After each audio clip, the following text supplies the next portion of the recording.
Alright, ladies, gentlemen, and kids, today I will be riding the ultra popular adventure touring bike, the CRF1000L Africa Twin. I know everyone wants to ride this bike thanks to Honda Motors of America, and I'm at the Progressive Insurance Long Beach International Motorcycle Show. So see all these bikes right here? There you go. Alright, before we start, ergonomics check. My legs kind of hits on the pegs for a little bit, but other than that I'm flat-footed. I'm 6'3", 200 to 220 pounds with a 32-inch inseam. So everything is good. Everything is fine so far. It feels comfortable and everything is about on reach. The basics is right here. There's a traction control toggle button over here, and then you can check your selection over here. One thing I noticed while I'm on the first glance, these gauges is a little bit, the essential gauges is small, tiny. That guy was sleeping or something. The topmost gauges is the speedo, the fuel, and your tachometer. And then the biggest gauges here are your secondary gauges, like your gear shift indicator, even your temperature gauges too. And then you got your, on the uppers, on each side is your tri-tire gauges, like your turn signals and stuff like that. Low speed ability is pretty good. I'm very comfortable and I like the way the engine thumps. I don't have my earplugs right now. The rear brakes is pretty direct, not enough plates, not mushy whatsoever. The fronts are the same too. They're very direct and doesn't have that much play either. Alrighty.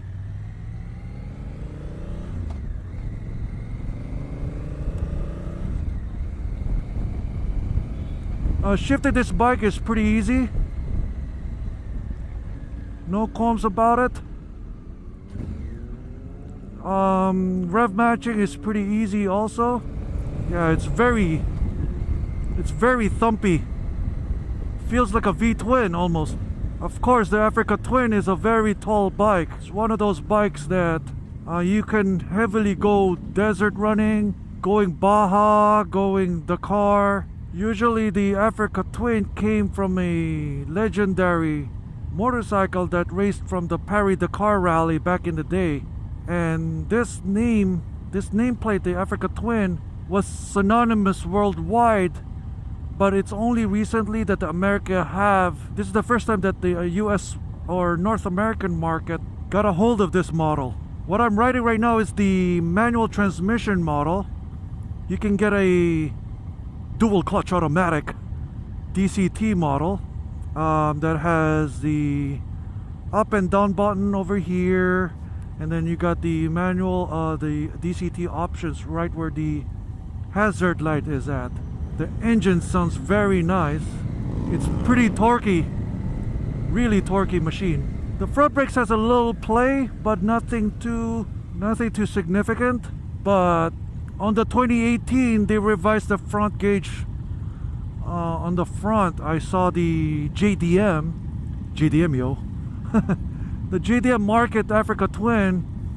And one thing that you'll notice on the export model or the global model is that they have LED turn signals, unlike this stubby ones over here. And of course, the JDM model, the 2018 model, has a different gauge setup. Instead of this 4-part gauge, it will become a 3-way gauge. I don't know how it will look like, but we'll see. I like this color scheme. the red, white, and blue, the race bike livery styles. It's so easy to. Yeah, that Goldwing is having some issues. I don't know if he knows how to ride that Goldwing. That's the same Goldwing that I rode yesterday.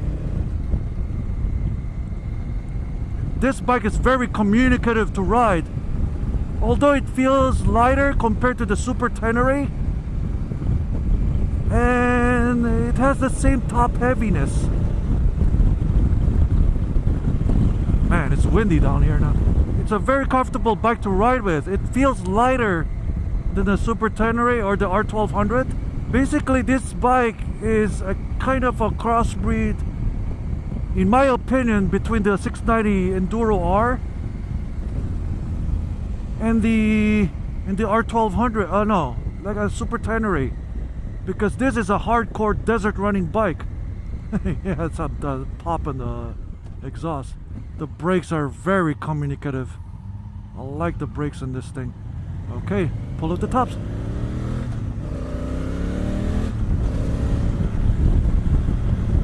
Very nice bike.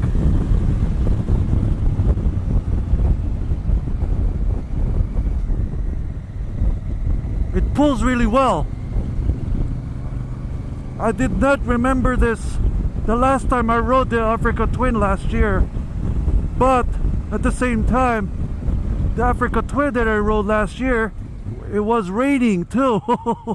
I'll never forget that experience, simply because it was wet, it was about to rain, and on our way back we had a very heavy rain, and then the roads got flooded, I got wet, my whole gear got wet. I have to go to Walmart to change clothes and buy new clothes. What I experienced that time was somewhat of a real adventure theme test ride, because I forded some flooded waters and everything like that. See, it's very punchy. This engine is very, very punchy. Even at 4th gear, it keeps on pulling and pulling hard. And on highway speeds, I kind of like the windscreen because it doesn't bubble my head too much. It has a very good coverage. It goes over my helmet. It's almost as good as some aftermarket windscreens. Yeah, the gauges it's very legible. I don't know. Wow, they're picking up the pace a little bit. Easy to downshift. Easy to rev match. Really nice. One thing's for sure about the Africa Twin, you'll never be afraid on potholes and road imperfections, because this one has a gigantic wheel. This bike, unlike the VFR 1200 over there, the one with the bags down next to me, this one is a real dedicated off-road bike. You can really treat this bike like a dual sport if you want to. That's why it has that CRF name in it. It can really lean really good. Very nice. Picks up very nice. This is not the way I remember the Africa Twin. Of course, this is a 2017 model, and I've heard there's some certain various upgrades that they will implement on the 2018 model on this thing. See, look at that pot. I just saw that big pothole. Nothing on this bike. It laughs at it. It's like an R1200 without the electronics. And good thing in the Philippines, they will release the Africa Twin and the other big bikes. So many big bike fans in the Philippines will love this bike, because the way it handles potholes or bad roads in general. So even in 6th gear, it still has some torque to back it up. Now at 70 miles an hour, I can feel some head bobbing right now in my helmet. 70 miles an hour, also known as 130 to 135 kilometers per hour. There's a significant head bobbing right now. Below 60 miles an hour or 100 kilometers per hour, there's not much head bobbing that I'm experiencing right now. Of course, I'm a taller rider, so this stock windscreen won't work as well unless if you're shorter than me. But the mere fact that I'm very comfortable in there, it's not as clumsy to ride as some bigger bikes. Honda did a really good job on engineering this bike, but there's some other riders are criticizing this bike on some small minor details. You gotta be an expert to point it out, but as a beginner I don't see any faults. The Africa Twin also has this wind handguards. These handguards are only to shield it from the wind. It's not a really bark buster style handguards. So easy to rev match. And also the Africa Twin is one of the few adventure bikes that you can fully disable the ABS, and there's a button for it too. There's the button right there. The side mirrors has a good visibility on it. Yeah, this will be a cult classic type bike already, because I've been seeing more and more Africa Twins in Las Vegas and in some parts in Utah, and I think I saw one in the Philippines too. I don't know, maybe it's a gray market model. Yeah, besides the pegs hitting my legs while stopping, I can since this bike is stupid popular, there will be accessories that you can reposition those pegs and change those pegs to a bigger one so you can stand up happily. You can really stand up on this bike. But yeah, it has that top heavy characteristics like the Super Tenere, but you don't feel the bulk like the R1200. The R1200 is just stupid wide.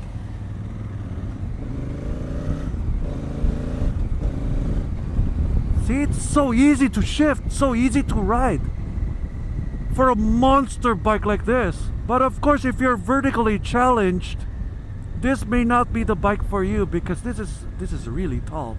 If I don't position my legs, I'll be tiptoeing this bike. But it's not as tall as the the Enduro R that I rode in Utah. See, I'm still flat-footed. Yeah, pretty good. The clutch is perfectly placed. The bite is perfectly in the middle. That's why I can quick shift up and down. The gear selector is tactile, very direct, but it's not light. You need to have a covered shoe or somewhere similar to that. Yeah, it doesn't flick as fast as what you want, because it's a tall bike. The center of gravity is not like as low as some of the V-twins or the R1200 GS. And on residential places, it's pretty easy to ride. Very, very nice, very good, nice. I don't know its lane splitting capabilities. European and American lane splitting, it's okay. But on developing countries like on New Delhi, Bangkok or Manila, I think you will struggle to lane split in this bike, because this bike is massive. But hey, they're gonna market this bike in the Philippines soon, so yeah, I might test ride one if I ever get the chance whatsoever. Let's see on this dips how it performs. Very nice. The seats is comfortable, a little bit firm. The throttle is not grabby, not even jumpy, as a matter of fact. The suspension is well damped. It's not too soft nor too hard. Yeah, it's easy to lane split in the US or on some developed countries like in Europe or Australia, but I'm not too sure about lane splitting in Manila per se. But it's easy, it's nice to flick this bike around. Negative issues, I think the gauge cluster on the rev range is a little too small for my liking. And also the gauge, the windscreen is only effective on city driving. And then it feels kind of top heavy. I think that's the only bad part about, that's the only negatives I think about this bike. Or maybe the side mirrors doesn't, it's not convex enough to look around. I like a little bit more visibility on my rear view mirrors here. Vibes issues, minimal on the grab hand, on the bars, which is good. Nothing like a gummy grip could handle that. It's a very comfortable bike. It's a good bike. It handles really well for its intended purposes. I think for commuting, this bike might be too big or too tall, but it's a very comfortable bike to ride with. Now I get it why people loves this bike worldwide, actually, not just in the US. No wonder the BMW, KTM and other manufacturers are scared of Honda for producing a bike like this, because the market on where the Africa Twin is a little bit more off-road capable than the V-Strom 1000 or the Versys 1000. It's not as bulky as the GS models. The only other bike that I can consider this as a direct competitor is the KTM 1090 Super Adventure, or Adventure, or whatever you call it. I need to test ride that bike so I can gauge between the GS, the Multistrada, of course the Tenere too. Don't get me wrong, I like the Tenere, but the Tenere is more for touring. This one you can go further off-road than this bike, but I have zero experience off-roading, so yeah. If you need more information on that, just check out other videos. But for a beginner's perspective, I like it. If you have no problems riding a tall bike, I recommend this bike. Will I buy one? I'll wait for the 2018 model because I want to check its gauges first. The TFT gauges on the 1200 GS is very good, very nice. It's not a cluster crap like some Ducati models. The Multistrada TFT. And the BMW is basically easier to use in general. The KTM, it's alright. I don't know. I haven't explored that much on it, but it's very clear and legible, so that's important. Yeah, the front brakes is very satisfying to use. The rear brakes too. But take note, this is a 1000cc adventure touring bike. CRF1000L. That's its true name, actually. Africa Twin is basically its nickname, but Honda just put it in. Oh well. Yeah, too bad this bike doesn't have cruise control, so it can be a very good touring bike. Actually, there's an optional socket on your bottom left right there. If you can see it through my GoPro, I think it's right there. You can put an extra socket. Maybe you can add more, since there's so much room below the gauge cluster. You can add more and more stuff in it. There you go. There's the softness of the front shocks, because some people said that the front suspension is a little too soft for this bike. I didn't notice it, but oh well. Beginner, so I'm not too technical when it becomes those type of stuff. Yeah, depends on you how you ride. Yeah, it hits my shins, it hits my calf area when you put the two, if you go foot down, see, yeah, it hits it. You can just shoulder it, it doesn't bother me. It's not like the Versys, on which it hits right in between the bone and the muscle. That's annoying. This one, yeah, it hits the muscle, so it's like a It'll bother you for a bit, but yeah, oh well. I'm still sticking into it. Adventure touring bikes are my type of bikes. I never feel strained on it. Most of the bikes are very relaxing and it can do anything you need to. It's one bike that can do anything. Oh yeah, I kind of notice right now the saddle, the seat is a little hard for me. It gives a little strain on my butt. But it's not too hard, but it's significant. I think the padding is a little thin. See, I can feel the limit of this foam already. See? Yeah, the padding on the seat is a little bit too thin. So aftermarket will take care of that better. It's a handsome bike, that's for sure. See, gold. I wish they put gold. Oh yeah, it has gold spokes. Gold spoke wheels.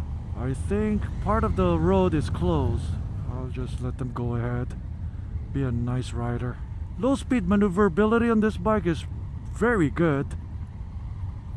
Depends on your skill level. Oh, someone got crashed. I hope he's okay. Riders unite! Yeah, it's a very maneuverable bike. You can't flick it like a CBR or whatever. It changes my outlook with the Africa Twin from Laughlin. I rode this bike in Laughlin earlier this year. I wasn't quite fond of it for some reason. Maybe because the environment, maybe. But this time I kind of like it now. So it keeps on chugging. It really feels like a big thumper.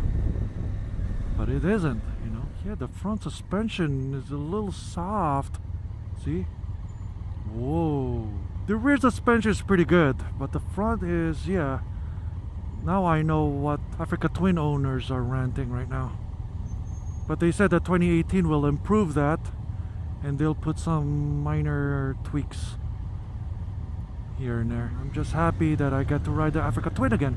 Actually, if you squint your eyes for a little bit, the Africa Twin looks like the Super Tenere. If you squint your eyes, if you don't notice it, it looks like a Super Tenere. The way it looks, you know, it has that insect-looking head and everything like that. Yeah, low speed maneuverability is pretty good. And you gotta be in mid-range to shift upshift smoothly too. That's one thing I noticed. Or else you'll be jumping around. We're just gonna go lane splitting here a bit. And we're back at the Las Vegas. I'm hundreds of miles away from there. At the Long Beach Convention Center. And there's their cool truck. You might think that Marc Marquez is in town, but nope. Oh, I hope he doesn't stop abruptly. Nice. Ah!